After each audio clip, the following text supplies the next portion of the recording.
Hello বন্ধুরা, তো এই ভিডিওতে ইন্ডিয়া ওয়ার্ল্ড চ্যাম্পিয়ন। তো এই ভিডিওতে ইন্ডিয়া ফুল ম্যাচ নিয়ে কিছু আলোচনা করে নেব। ভিডিওটি কাল রাতেই আসতো, কিন্তু একটু বেশি আনন্দ করে ফেলেছিলাম, ওই জন্য আর সময় পাইনি করার মতো। তো এখন ভিডিওটা সবাই দেখে নিও। চ্যানেলে নতুন হয়ে থাকলে চ্যানেলটি অতি অবশ্যই সাবস্ক্রাইব করে পাশে থেকো। অবশেষে 13 বছরের অপেক্ষার অবসান, আবার আমরা বিশ্ব চ্যাম্পিয়ন। ও ইন্ডিয়ান টিম অসাধারণ পারফরমেন্স, অসাধারণ একটা ম্যাচ। জাসপ্রীত বুমরা, হার্দিক পান্ডিয়া, আর্শদীপ, সাথে Virat Kohli. What a batting! Axar পটেলের কথাও ভুলে গেলে চলবে না, অসাধারণ পারফরমেন্স।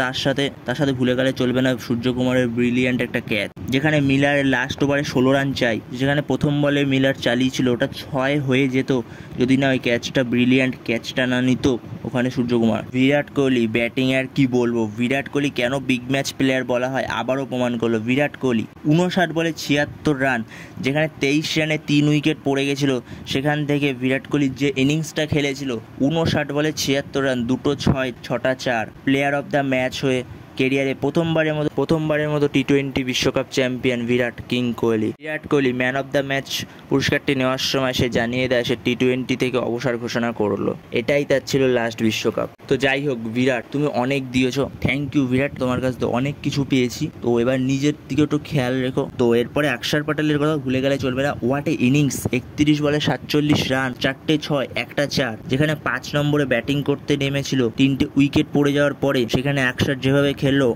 এক কথায় আউটস্ট্যান্ডিং। ইন্ডিয়া ব্যাট করতে নেমে প্রথমে ব্রিলিয়ান্ট একটা স্টার্ট করেছিল রোহিত শর্মা ও বিরাট কোহলি। রোহিত শর্মা একটা সুইপ মারতে গিয়ে ক্যাচ আউট হয়ে যায়, তারপর আসে ঋষভ পান্থ, সেও একটা সুইপ মারতে গিয়ে আউট হয়ে যায়, তারপর সূর্যকুমার সেও আউট হয়ে যায়। সেখান থেকে বিরাট কোহলি আর অক্ষর পটেল, হোয়াট এ ইনিংস! তখন বিরাটের যে কাজটা করার দরকার ছিল বিরাট সেটাই করেছে। অনেকে বলবে স্লো ইনিংস, স্লো স্ট্রাইক রেটে ব্যাট করছিল বিরাট, কিন্তু ওখানে বিরাটের আর কিছু করার ছিল না। যেখানে 3টে উইকেট পড়ে গেছে 23 রানে, সেখানে বিরাট কি করবে?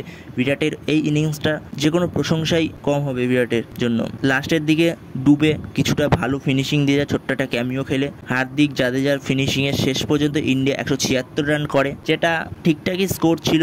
23-3 পরে 176-7 ঠিকঠাকই ছিল, খুব একটা খারাপ ছিল না। একটু বেটার হতো, বাট খুব একটা খারাপ ছিল না 176। এরপর বুমরা, আর্শদীপ, হার্দিকের বোলিং করতে এসে হোয়াট এ বোলিং!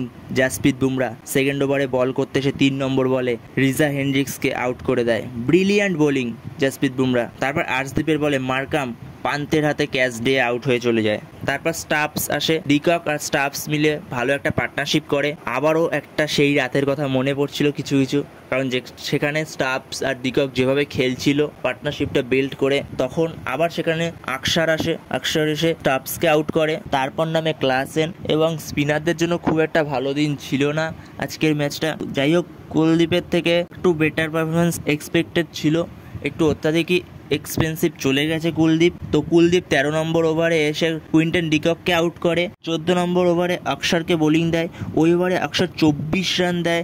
ক্লাসেন প্রচণ্ড মারে, তখন সবাই হয়তো ভেবেই ফেলেছিলাম আবারও স্বপ্নভঙ্গ হতে চলেছে, আরও একটা রাত হয়তো 19 নভেম্বরের মতো। তার ওভারের পরে হার্দিক পান্ডিয়া যখন 15 নম্বর ওভারে বোলিং করতে আসে, ফার্স্ট বলে ক্লাসেনকে আউট করে, পান্তের হাতে ক্যাচ দিয়ে ক্লাসেন আউট হয়ে চলে যায়। তারপর একটু আবার আশা এসেছিল, এবং সেখানে Hardik, Bumrah, Arshdeep, what a bowling!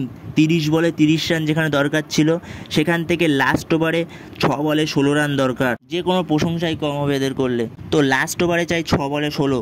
প্রথম বল প্রায় 6 তুলেই দিয়েছিল মিলার, সেখানে সূর্যকুমার, হোয়াট এ ক্যাচ! সেই ক্যাচটা যদি সূর্যকুমার না ধরতো সেটা 6 হয়ে যেত, নিশ্চিত 6 ছিল সেটা। সেখানে মিলার আউট হয়ে যায়, 5 বলে লাগে 16। রাবাডা নিশ্চয়ই ম্যাচ জেতাবে না, রাবাডা এসেও ফার্স্ট বলে ব্যাটের কানায় লেগে একটা 4 হয়ে যায়। একটু এপাশে থাকলে হয়তো পান্থ সেভ করে দিতে পারতো ওটা। তারপর লাগে 4 বলে দরকার 12 রান, আর কিছু করতে পারেনি হার্দিকের ওখানেও।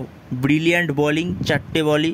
তো অবশেষে আমরা বিশ্ব চ্যাম্পিয়ন 2007-এর পর 2024, 17 বছর অপেক্ষার অবসান। আমরা আবার টি-20 বিশ্বকাপ চ্যাম্পিয়ন। প্রথমবার ধোনির নেতৃত্বে 2007 সালে প্রথমবারের মতো আমরা চ্যাম্পিয়ন হয়েছিলাম। আবার 2024-এ এসে সেকেন্ড টাইম রোহিতের নেতৃত্বে আমরা বিশ্ব চ্যাম্পিয়ন টি-20 ওয়ার্ল্ড কাপ। বন্ধুরা, এই ভিডিওতে এই বিষয়গুলোই আলোচনা করার ছিল। তোমাদের কি মতামত সেগুলো কমেন্টে অবশ্যই জানিও। তো ভিডিওটি ভালো লাগলে অবশ্যই লাইক, শেয়ার, সাবস্ক্রাইব করতে ভুলো না।